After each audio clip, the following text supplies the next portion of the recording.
समय के लिए हम आपका धन्यवाद दें। जब वचन में जाते हैं प्रभु आप हमसे बोले बातचीत करें। प्रभु हम तमाम लोगों के हृदय में ऐसे प्रार्थना यीशु के नाम में मत्ती की किताब उसका 4वां अध्याय उसका 18, 19 और 20 जहाँ पर इस प्रकार से लिखा है, गलील की झील के किनारे फिरते हुए उसने दो भाइयों अर्थात समोन को जो पतरस कहलाता है और उसके भाई आंद्रियास को जो झील में जाल डालते देखा क्योंकि वे मछुए थे। यीशु ने उनसे कहा, मेरे पीछे चले आओ, मैं तुमको मनुष्यों के पकड़ने वाले बनाऊंगा। वे तुरंत जालों को छोड़कर उसके पीछे हो गए। अब सब मुझे देखेगा ना,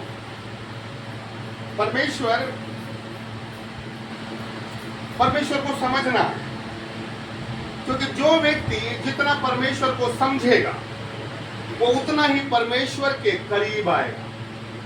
कई व्यक्ति परमेश्वर को ऊपर ऊपर केवल ज्ञान तक ही जान पाते हैं और ज्ञान तक ही वो सीमित हो जाते हैं, लेकिन वो ज्ञान जो है घमंड उत्पन्न करता है, ज्ञान से छुटकारा नहीं है।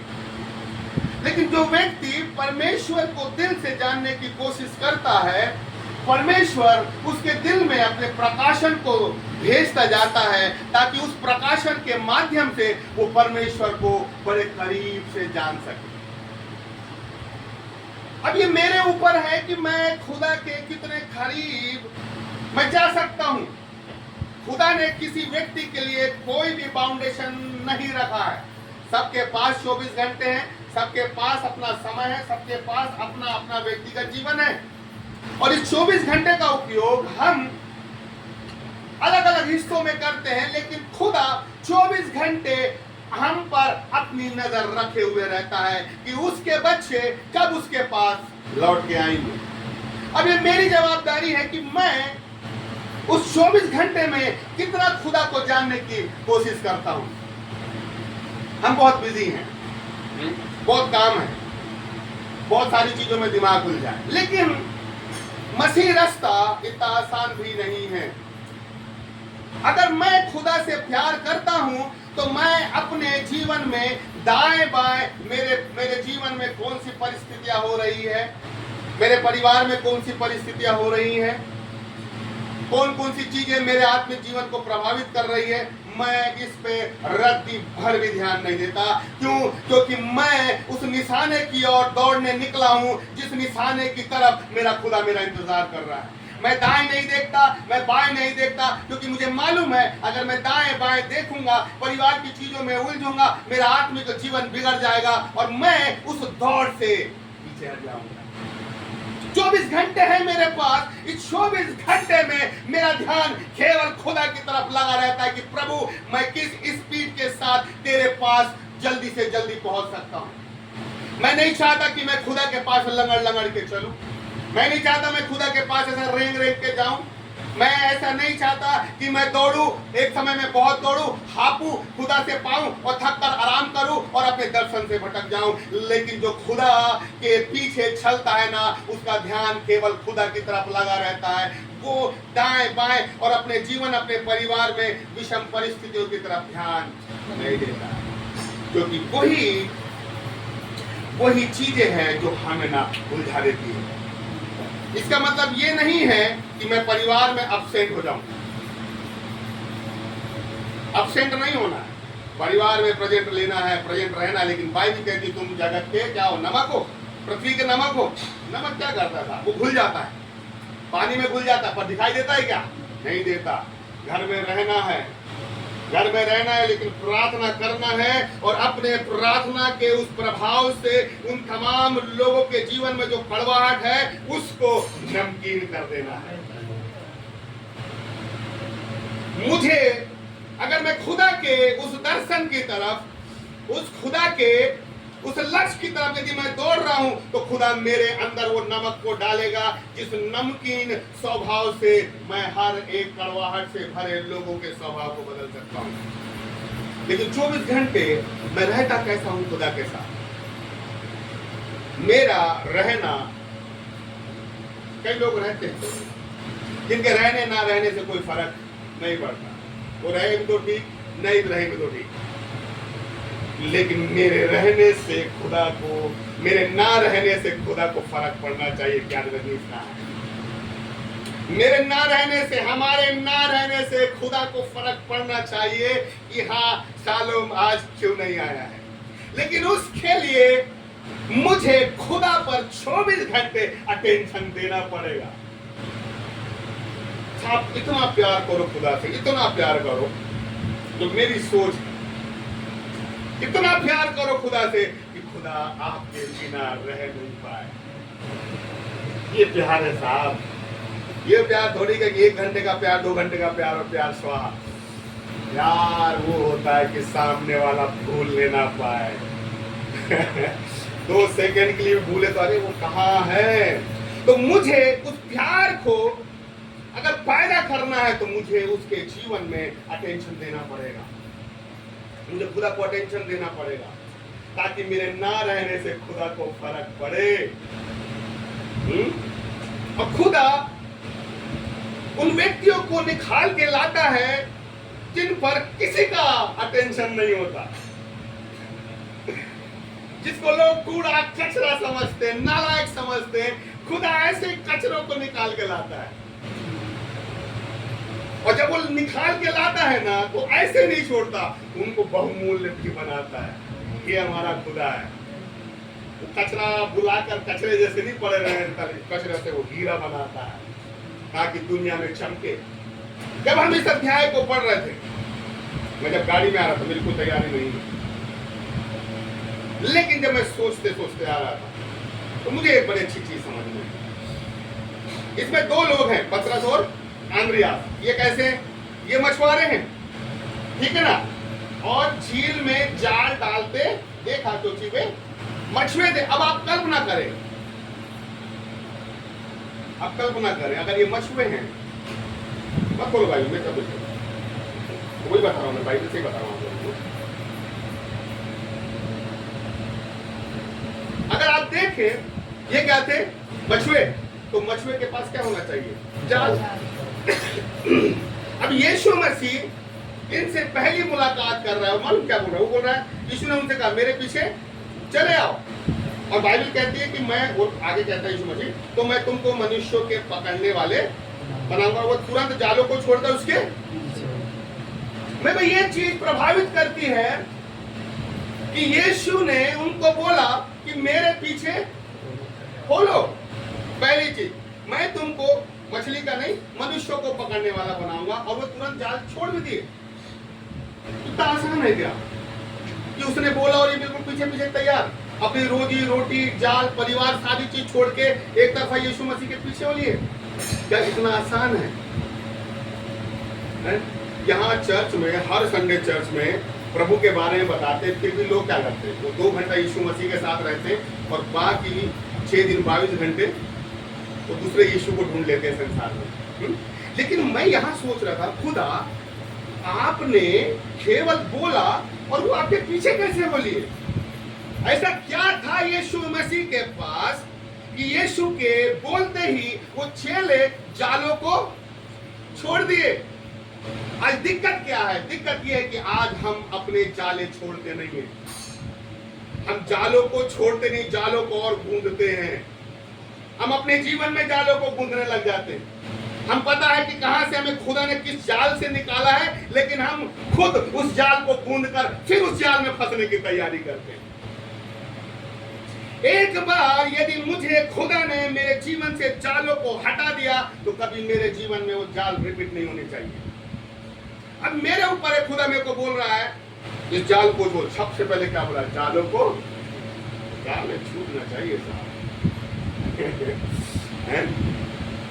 जाल है ना, अपन जाल नहीं छोड़ पाते, जो जाल है वो छोड़ नहीं पाते। अब बाइबल क्या कह रही है? मैं तुम्हें मनुष्यों का, अब कैसे पकड़ोगे? मनुष्यों को पकड़ने का कैसे पकड़ोगे? अब क्या दे दिया यीशु मसीह? ठीक है, मछली के लिए पकड़ने के लिए जाल था, अब मनुष्यों को पकड़ने के लिए क्या है?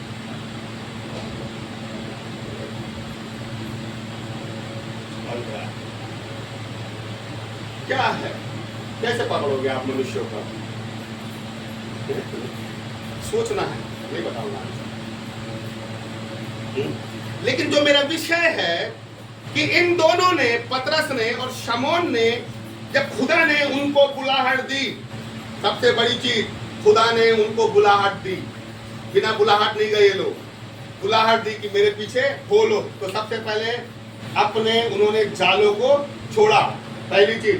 दूसरी चीज ये थी कि जब उन्होंने अपने जीवन के जालों को छोड़ा तो क्या दोबारा उन्होंने उस जालों को पकड़ा?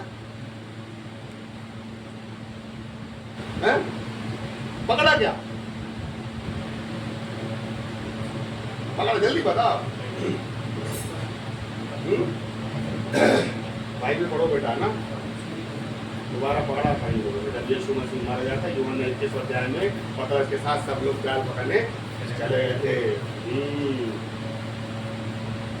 ठीक है ना? लेकिन वहां पर यीशु मसीह नहीं था, तो वो जाल की तरफ, स्वाभाविक। लेकिन जब आप उसके बाद, जब यीशु मसीह उनके पास आता है और जब उनको फिर से उनको बुलाहट देता है, उनको अपनी शिक्षा देता है, और उसके बाद यदि आप देखेंगे तो उन्होंने पवित्र आत्मा जब पाया, तो पवित्र आत्मा पाने के बाद उन्होंने यीशु की ओर जब दौड़ना चालू करे तो कभी पीछे पलट के नहीं गए। हमें भी समझ में आने को होना कि जब हम यीशु की तरफ बढ़ेंगे ना, तो पीछे से कई लोग जाल लगाकर हमें, हमारे गति को रोकने की कोशिश करेंगे। वो हमारी समस्या हो सकती है, हमारा परिवार हो सकता है, कुछ भी हो सकता है जो हमें खुदा की तरफ बढ़ने से रोकेगा। लेकिन आप पतरस के जीवन में देखें, जालों को छोड़ा,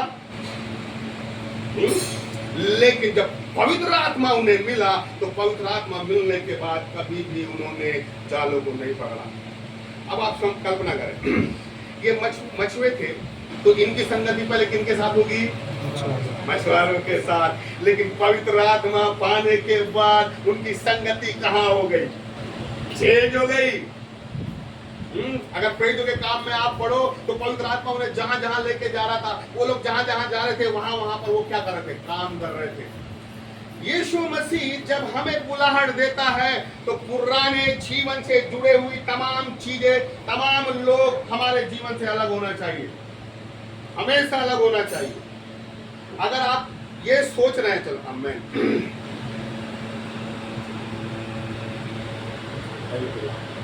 एक बड़ी चीज कोई काम कर रहा है, इसी में मजा है, ये आनंद है।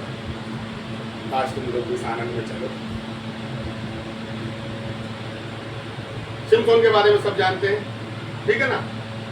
सिमसोन को मालूम था दलीला जो है बार बार मेरा राज लेने की कोशिश कर रही है?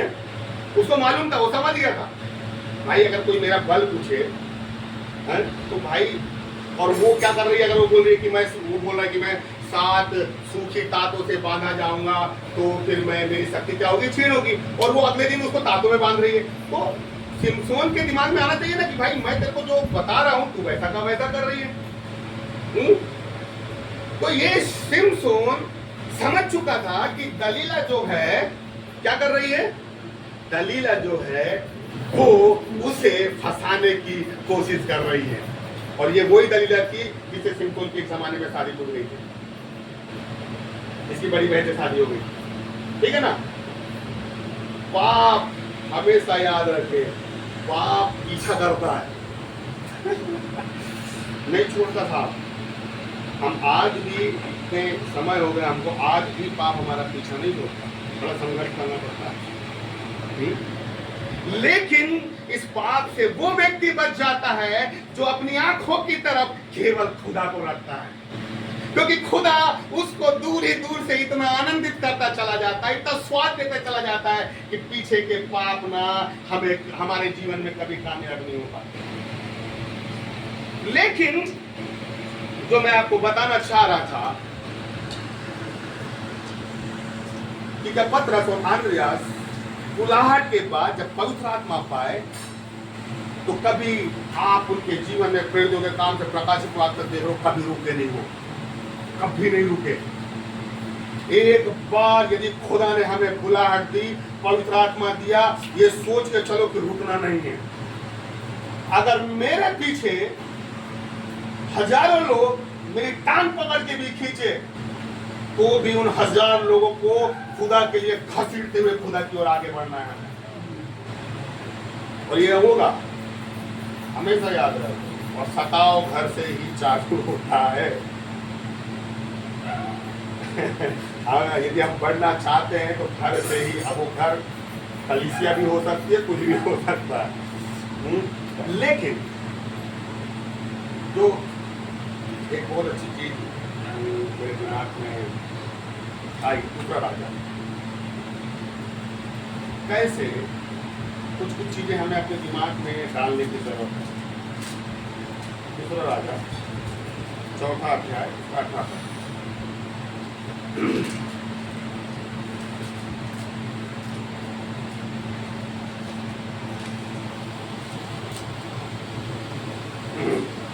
चौथा अध्याय 18 पद, यहाँ पे लिखा है 18-19 इसको ही पढ़ लो जल्दी से। जब लड़का बड़ा हो गया तब एक दिन वह अपने पिता के पास लौने वालों के निकट निकल गया और उसने अपने पिता से कहा, आह मेरा सिर, आह मेरा सिर। तब पिता ने अपने सेवक से कहा, इसको इसकी माता के पास ले जा। वह उसे उठाकर उसकी माता के पास ले गया। फिर वह दोपहर पर उसके घुटनों पर बैठा रहा, तब मर गया। बस अब देखिए, एलिशा के कारण ही इस सुनेमा से स्त्री को ये बच्चा मिला, ठीक है ना। अचानक से उसको सर का दर्द हुआ और उसके पिता ने उस बच्चे को उसकी माँ के पास भेजा। अब बाइबल क्या कहती है, बाइबल क्या नहीं, वहाँ उसे उठाकर उसकी माता के पास ले गया। फिर वह दोपहर तक उसके घुटने पर बैठा रहा, तब वो मर गया। तो मैं ये सोचता हूँ कि दिन के समय से दोपहर तक वो उसके घुटनों पे बैठा रहा, और वो मतलब उसकी माँ क्या कर रही थी, उसकी माँ कुछ कर क्या रही थी। और अगर आप आगे का कन्वर्सेशन पढ़े तो फिर वो एलिशा के पास मरे हुए बच्चे को लेके, लेकिन मेरा सवाल है कि उसकी माँ क्या कर रही थी। तो आप यदि पवित्र आत्मा के बहाव में आएंगे, पवित्र आत्मा के टच में आएंगे, तब पवित्र आत्मा आपको बताएगा कि उसकी माँ खुद उस बच्चे को घुटने में रखकर खुदा से संघर्ष कर रही थी कि मेरे बच्चे को ठीक करो। आप याद रखें कि जीवन में मैं आपके साथ रहूं ना रहूं, जैसे चेलों के साथ यीशु मसीह एक समय तक रात फिर नहीं रहा, कोई रहे ना रहे, लेकिन तुम्हें खुद विषम परिस्थितियों में खुद संघर्ष करते हुए और प्रार्थना के दम से युद्ध को जीतते हुए आना चाहिए। मेरे से अच्छा एक पवित्र आत्मा तुम्हारे अंदर डाला गया है, जो तुम्हारे साथ आए भर भर के तुम्हारे साथ खुदा से प्रार्थना करता है। लेकिन खुदा ये कह रहा है, उस संघर्ष के लिए, उस संघर्ष में आप तब कामयाब होगे जब अपने जीवन के जालों को तुम छोड़ोगे। अब जाल है वो मेरे हाथ में है कि मैं धीरे धीरे धीरे काट रहा हूं या मैंने पूरा काटा, खत्म, मैं प्रभु दे रहा हूं। कई लोग मालूम जाल को कैसे काटते हैं, एक काटेंगे 1 साल फिर वेट करेंगे, फिर दूसरा काटेंगे 2 साल वेट करेंगे, धीरे धीरे काटते हैं आराम से, प्रभु आराम से जल्दी क्या पड़ेगी। लेकिन मैं इसको इस ढंग से सोचता हूँ कि प्रभु अभी मैंने तो तुझसे वो पाया नहीं है। अगर मैं मनुष्यों का पकड़ने वाला बनना चाहता हूँ तो मैं 10 मनुष्य पकड़ के खुश नहीं होना चाहता, क्योंकि प्रभु तेरे पास इतनी सामर्थ है कि तू मेरे द्वारा हजारों लाखों लोगों को पकड़ने वाला बनाएगा। तो यदि मैं थोड़ा थोड़ा अपने जीवन के जाल काटूंगा तो मैं 10-20 हजार लोगों के बीच में ही रहकर सिमट जाऊंगा। लेकिन मुझे खुदा के हिसाब से मुझे अपने लिए सोचते हुए आना चाहिए। मैं अपने हिसाब से नहीं, खुदा के हिसाब से मुझे अपने लिए सोचते हुए आना चाहिए। और मैं ये सोचता हूं कि खुदा ने हमें लाखों लोगों के लिए रखा हुआ है, बड़े बड़े क्रूसेड के लिए रखा हुआ है, बड़ी बड़ी भविष्यवाणियों के लिए रखा है, बड़े बड़े राज्यों को हिलाने के लिए रखा है, बड़े बड़े नगरों को उथल पुथल करने के लिए लगा है। लेकिन ये कब होगा, जब मैं अपने जीवन के जालों को काटूंगा और खुदा की तरफ मैं देखता चला जाऊंगा। 2 हिस्से साहब, ये नहीं हो सकता कि मैं जालों में उठा रहूं और खुदा की तरफ दौड़ता रहूं। कब तक दौड़ोगे आप? आपके हाथ बांधे, जाल में आपको कूद दिया जाए और आप बोलो कि दौड़ो, कितना दौड़ोगे? क्या वो दौड़ेंगे? तो वैसा नहीं दौड़ पाएंगे। हमें खुद अपने जीवन का अवलोकन करना है कि ऐसा कौन सा मेरा हिस्सा है, ऐसा नेचर का, स्वभाव का ऐसा कौन सा हिस्सा है जो मेरे लिए खुदा में आगे बढ़ने के लिए जाल का सा काम कर रहा है। मैं चाहूं तो आपके जीवन के उन जालों को प्रकट कर दूं, पर उससे होगा क्या? खुदा खुद वचन के द्वारा आपके जीवन के जालों को खुद बताएगा, ताकि आप खुद छोड़ें। क्यों? क्योंकि खुदा व्यक्तिगत रिलेशन बिल्डअप करना मांगता है। वो मेरे द्वारा बताएगा, लेकिन कई बार आप पर खुद वो बताएगा। क्यों? ताकि आप खुद अपने जीवन के उन जालों को खुद खुदा की अगुवाई में तोड़ सके। तब तो आपका रिलेशन मजबूत होगा ना। खुदा ये नहीं चाहता कि आपका रिलेशन मेरे साथ मजबूत हो और यीशु मसीह के साथ फीका हो। खुदा ने इसलिए रखा है कि तुम लोग का जो फीका जीवन है मेरे थ्रू खुदा में और गाढ़ा हो। हमें खुदा ने लोग और यीशु मसीह के रिलेशन को गाढ़ा करने के लिए चुना है। लेकिन ये कब होगा? जब मैं अपने जीवन के जालों को समझ लूंगा और मैं उसको तोड़ूंगा, और खुदा की तरफ जब मैं बढ़ूंगा तो पीछे से लोग, पीछे से परिस्थितियां, पीछे से वो तमाम लोग जिनके साथ मेरी संगति थी, वो पीछे से आकर मुझे जाल के समान पकड़ने की कोशिश करेंगे कि नहीं बेटा, नहीं बहन, नहीं माँ, अरे उधर मत जा, इधर ही रहे, इधर ही रहे। लेकिन मुझे उन तमाम लोगों को अपने जीवन से धुतकारना आना चाहिए, जो मेरे खुदा के लिए नहीं, वो मेरे किसी काम के नहीं। कई लोग पीछे से पकड़ेंगे कि हम आगे ना बढ़े, लेकिन मैं ये सोचता हूं कि खुदा अब मैं ऐसा पतरस डूब रहा था, है? जैसे डूबा, बोला हे प्रभु मुझे बचा, तो बोला साहब, लेकिन हाथ भी दिया उसने। ये नहीं कि बचा, हाथ दिया और यीशु मसीह ने हाथ पकड़ के निकाला। ठीक है ना? आप याद रखें, आप खुदा को बोले प्रभु ये हाथ मैंने अपना तेरी तरफ बढ़ाया है, समझ रहे ना? और जो खुदा की तरफ हाथ बढ़ाता है ना, खुदा उसकी तरफ हाथ बढ़ाता है, और खुदा हमें अपने पुराने जालों से, पुराने लोगों से, पुरानी तमाम उन विषम परिस्थितियों से बाहर निकालता है। खुदा कहता है कि अपना हाथ मेरी तरफ बढ़ाओ। ये समाधान है, पूरा कीवर्ड है वचन का। क्या चाह रहा है खुदा? हाथ बढ़ाना। मत देखो दाएं क्या हो रहा है। क्या चाह रहा है खुदा? हाथ बढ़ाना। मत देखो दाएं क्या हो रहा है, मत देखो बाएं क्या हो रहा है, मत देखो कि पीछे से कितने लोग हमारा क्या कर रहे हैं। कहाँ देखना? आगे देखना है और अपना हाथ खुदा की तरफ बढ़ाते चलना है। और आप याद रखें, मैं 24 घंटे आपके साथ नहीं, 24 घंटे कोई आपके साथ नहीं, पर 24 घंटे पवित्र आत्मा है।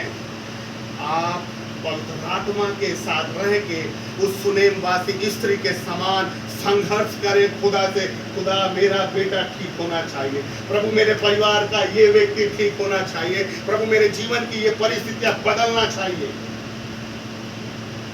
और खुदा इतना महान है, जितना हम सोचते नहीं ना, उससे कहीं अधिक खुदा ने हमारे लिए सोच के रखा है। लेकिन हमारा खुदा क्या है? हमें आत्मिक और मानसिक रीति से मजबूत करना मांगता है।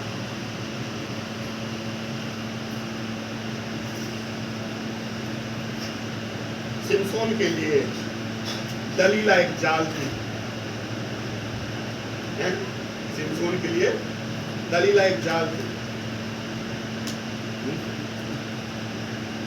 वो जो बच्चा मर गया माइग्रेन से, सुनेमवासी स्त्री का बच्चा माइग्रेन से मर गया। वो माइग्रेन क्या था? बीमारी एक जाल थी। ऐसे कुछ बहुत सी जाले हमारे जीवन में हमें खुदा के पास जाने से रोकते हैं। लेकिन आप इस बात को समझ के रखें, अपने जीवन के जालों को खुदा की उपस्थिति में रहकर पहचाने और बोले खुदा मेरे जीवन में ये जाल नहीं होना चाहिए। लेकिन यदि मैं जाल से निकल नहीं पा रहा हूं तो मैं अपना हाथ खुदा की तरफ मुझे बढ़ाना चाहिए। और बाइबल कहती है जिस काम को करने के लिए खुदा अपने हाथ को बढ़ाए उसके हाथ को कोई नहीं रोक सकता। यदि खुदा मेरे खिलाफ अपने हाथ को बढ़ा रहा है कि सालों को उसकी परिस्थिति से बाहर निकालने के लिए, तो उसको कोई परिस्थिति खुदा की तरफ बढ़ने से नहीं रोक सकती। आइए हम खड़े हो जाए।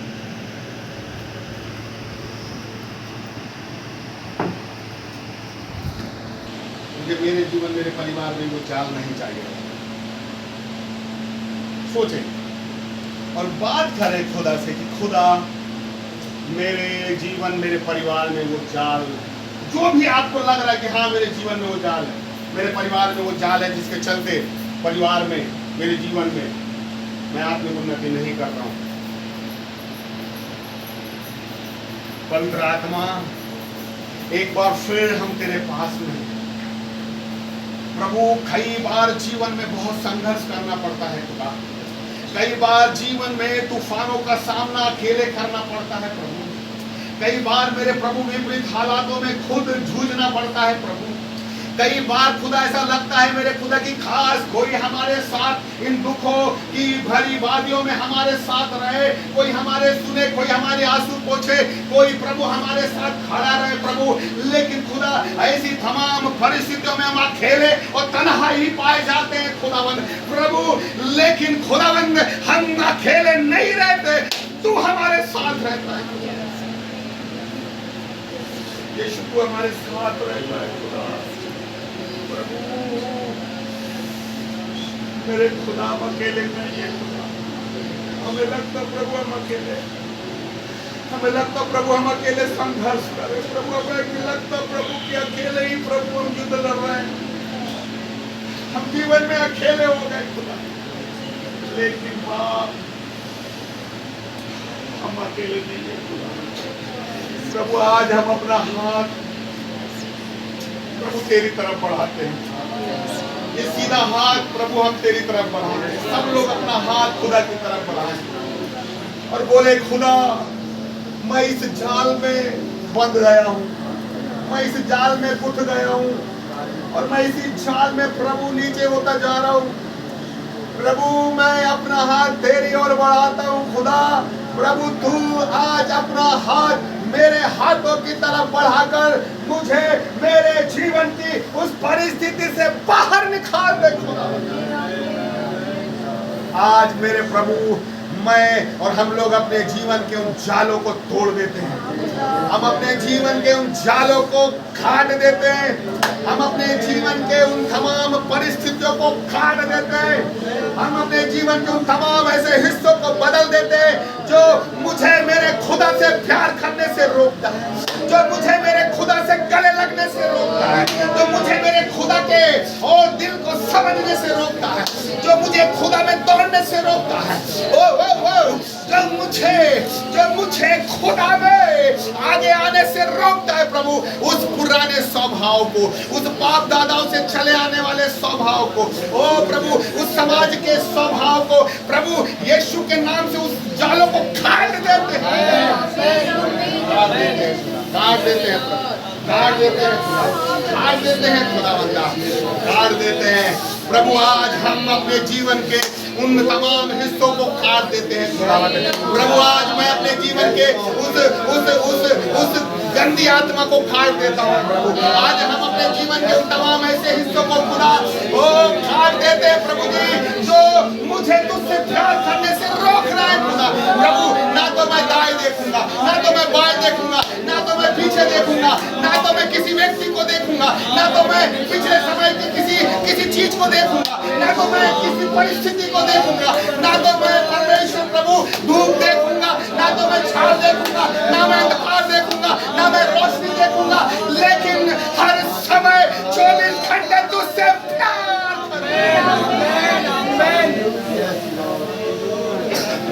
मैं प्यार करूंगा, मैं प्यार करूंगा। रीशा गाबा दे शड़ा गाबा रीना मशंदा लाबा रूला गाबा री खेरे से प्रभु मैं प्यार करूंगा, मेरा प्यार ही मेरे जीवन के जालों को काटने में कामयाब करेगा। मेरा प्यार ही मेरे जीवन के तूफानों को शांत करने में काम आएगा। मेरा प्यार ही मेरे परिवार की परिस्थितियों को, लड़ाइयों को, झगड़ों को शांत करने के काम आएगा। मेरा प्यार ही मुझे दाएं बाएं की लोगों की तमाम नकारात्मक आवाजों से छुटकारा देगा। मेरा खुदा के साथ प्यार मेरे पीछे से आने वाले, मेरी टांगों को पकड़ने वाले, मुझे पीछे से गले लगाकर मुझे खुदा के पास जाने से रोकने वाले, मेरे उस प्रेम से ही मैं उन लोगों से बच पाऊंगा।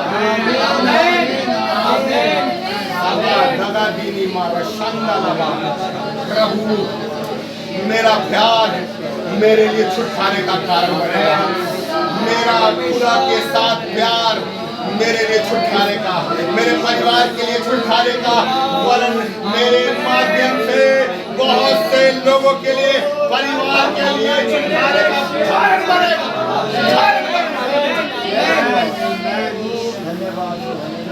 हम प्रार्थना के सामने अपने अपने जीवन में, परिवार में भी कुछ है, लग रहा है कि हाँ मेरे जीवन में कुछ जाले हैं, रात खुदा से हम बोले प्रभु मैं आजाद होना चाहता हूँ। खुदा को बोले कि हाँ प्रभु यदि मेरा तुझसे प्रेम है तो वो प्रेम ही आज मुझे उन जालों से मुझे आजाद करेगा।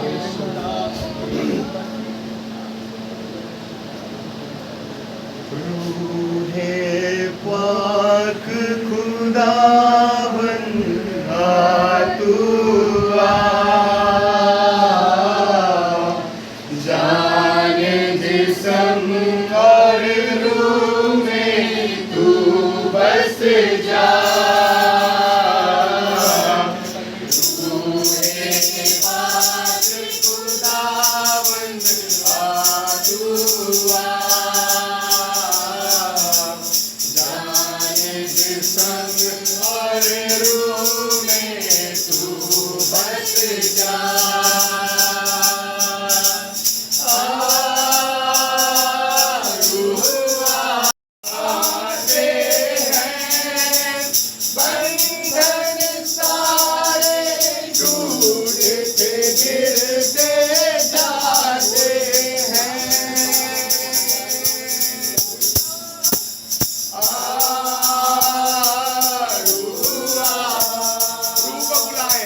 पवित्र आत्मा एक बार फिर हम तमाम लोग आपके पास में, प्रभु हम तेरे करीब में हैं।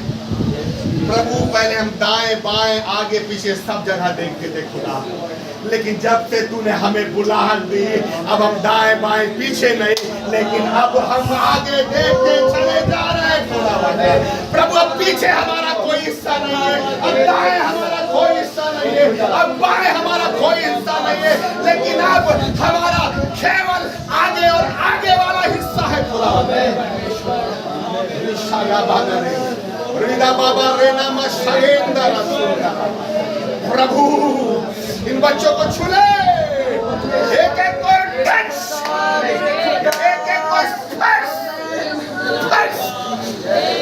मेरे बच्चों, परमेश्वर आपको छू रहा है, परमेश्वर आपको छू रहा है। ये समय उस पवित्र आत्मा में बहने का समय है, ये समय पवित्र आत्मा में जागने का समय है, ये समय पवित्र आत्मा में चैतन्य होने का समय है, ये समय पवित्र आत्मा की आग को अपने अंदर लेकर उन जालों को जलाने का वक्त है। बाबा शरा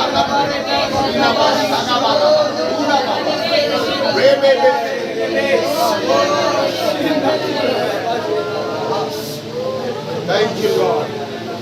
खुदा महान। हम जब बैठते हैं तब तेरे स्वाद को नया पाते हैं, हम जब बैठते हैं तुझ में नया हो जाते हैं। प्रभु आज ना जाने किसका दिल टूटा था खुदा, आज ना जाने किसका दिल अंदर ही अंदर दुख रहा था खुदा, ना जाने किसका दिल अंदर ही अंदर बेचैन और व्याकुल था खुदा, लेकिन पवित्र आत्मा तू अपने बच्चों को ज्यादा देर तक व्याकुल और अशांत नहीं रहने देता प्रभु। और प्रभु तू अपने वचन के द्वारा बोलता है, हे मेरे बच्चों चलो आओ, मैं तुम्हें मनुष्यों का पकड़ने वाला बनाऊंगा। तुम जहां जाओगे वहीं से मनुष्य पकड़ लोगे, तुम जहां जाओगे वहीं से लोगों को पकड़ लोगे। ओ खुदा हम जहां जाएंगे वहीं से मनुष्यों को पकड़ने वाले बन जाएंगे। प्रभु हमारे लिए ये नहीं है खुदा कि हम माता मंदिर जाए और केवल वहीं से आत्मा बचा पाए। प्रभु भोपाल वरन भारत के किसी भी देश, किसी भी राज्य, किसी भी नगर में हम खड़े हो जाएंगे, वहां तू हमें मनुष्यों का पकड़ने वाला बनाएगा। इस पूरे विश्व में हम जहां चाहे वहां से मनुष्य का पकड़ने वाला बन जाएंगे खुदा। पवित्र आत्मा बच्चों पर अपना नियंत्रण ले। खुदावंद ये बच्चे तेरे हैं प्रभु, तूने बुलाहट दिया है कि अपने जालों को छोड़ो, मेरे पीछे हो लो। प्रभु तूने बुलाहट दी है खुदावंद के अपने जालों को छोड़ो। ओ उस गलील के झील के किनारे जहां दोनों भाई टहल रहे थे, हमारा अब वो टहलने वाला स्थान नहीं है, हमारा उस दिशा में जाने वाला स्थान नहीं है, उस नदी में जाने वाला, उन लोगों के साथ फिर से मुलाकात करने वाला, उन लोगों के साथ फिर से बैठने उठने वाला, वो अब हमारा जीवन हमारा हिस्सा नहीं है, लेकिन अब हमारा हिस्सा खुदा है, खुदा के लोग हैं, खुदा का प्यार है। मेरे प्रियो अपने जालों को याद रखें और अपना हाथ खुदा की तरफ बढ़ाएं। प्रभु मैं इन जालों से निकलना चाहता हूँ, मैं इन जालों से निकलना चाहती हूँ। प्रभु आज मैं इन जालों से आजाद होना चाहती हूँ। प्रभु मैं इन जालों से आजाद होना चाहता हूँ। प्रभु मैं तेरा हूँ, मैं तेरा हूँ, मैं तेरा हूँ।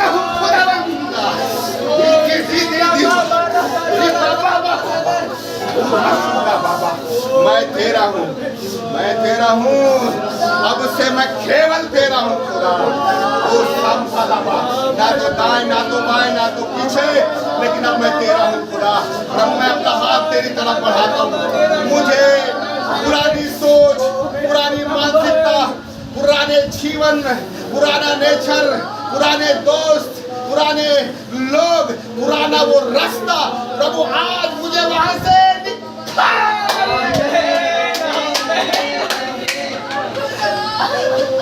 मुझे उठा ले।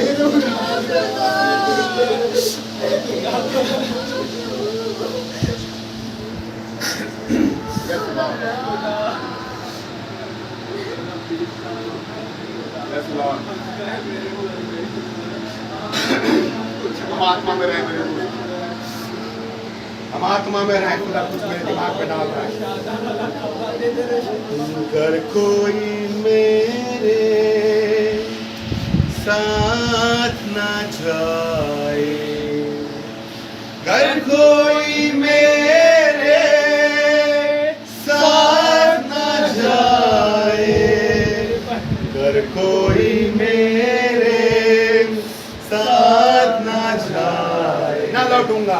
ना लौटूंगा, ना लौटूंगा, ना लौटूंगा, ना लौटूंगा। मेरे प्रियो, अब हम पीछे नहीं लौटेंगे। खुदा ने हमें बहुत आगे लेके जा चुका है।